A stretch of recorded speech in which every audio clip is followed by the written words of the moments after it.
So let's take a look at the Sovereign Industrial Capability Priority Grants application form.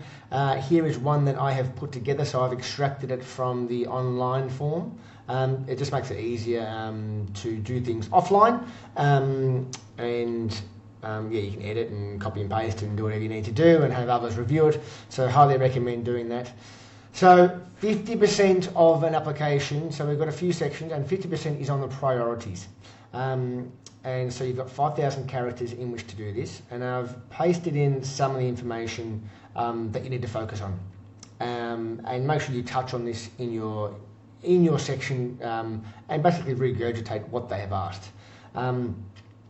And so these are the priorities. Operationally critical to the defence mission, priorities with the integrated investment program over the next 3 to 5 years, and dedicated to monitoring, management and support, blah, blah, blah. But the priorities is where you want to have a look at.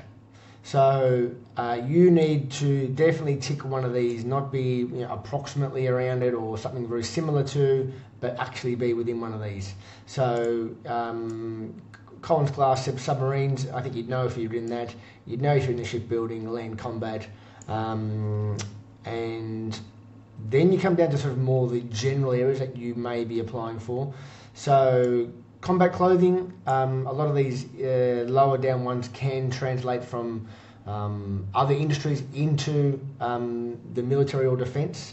So make sure that you have researched each of these priorities, or the one that you're going to focus on. So focus on that priority and then read up more about it. So there's more about behind this that the government wants to focus on. So make sure you have really researched that section, because it is 50% of it.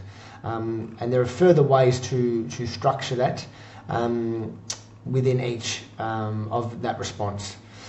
And so 30% comes down to you and how good you are. Once again, 5,000 characters. So the management, and yeah, you can break it up in the same way that I've broken it up. Who you are and what you've done. So they want to know that you have undertaken a similar project before and you have the background.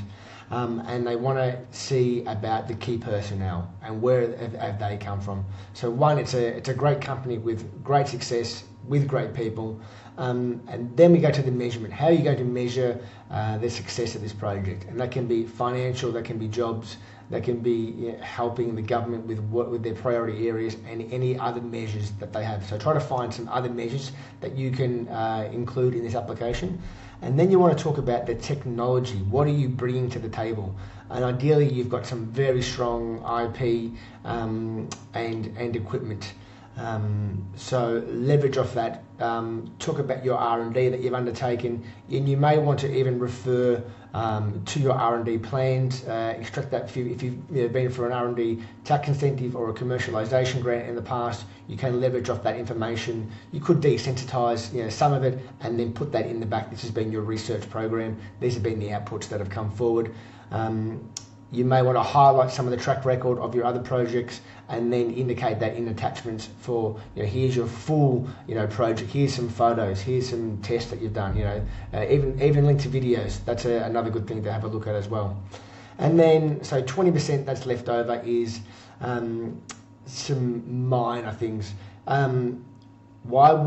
Why should the government fund you? And that comes down to the likelihood. So you want to talk about that the project, wouldn't proceed without the grant. So you shouldn't have started the grant or the start of the project.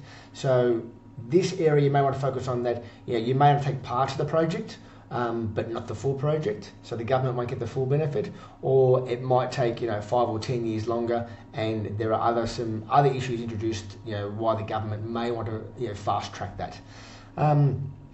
The amount, obviously it needs to be a reasonable amount of money that you're asking for. Obviously you can't go over the maximum, but if you're putting in additional money, that always looks good. So if you're only asking for, half of it or 25% from the government, that's a good return on investment for the government. And the commercial viability. So that comes back to the track record. Have you done this sort of stuff before? You want to seem like you're very low risk in this sort of grant. And then talk about the broader economic impacts. So, things to leverage off are how many jobs were created during construction, the growth of the jobs in the long term.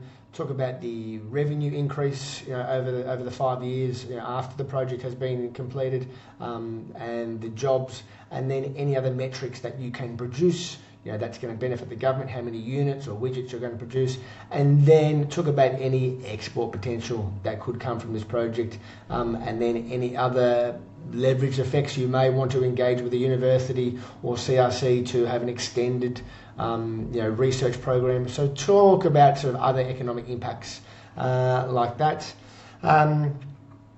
I've got a very detailed way to do a project budget, so I can shoot that through, leave that in the comments below, or separately as an email. So very detailed plant and equipment budgets. You want to seem shovel ready. Don't just come in with very rough estimates. The closer you have to lining up every quote and every supplier and the cost down to the dollar, so when the government gives you money, you go and place the orders, bang, bang, bang, bang. So they want it to be that simple, and have all your ducks lined up. And then fairly simple. Make sure you haven't got any ineligible costs.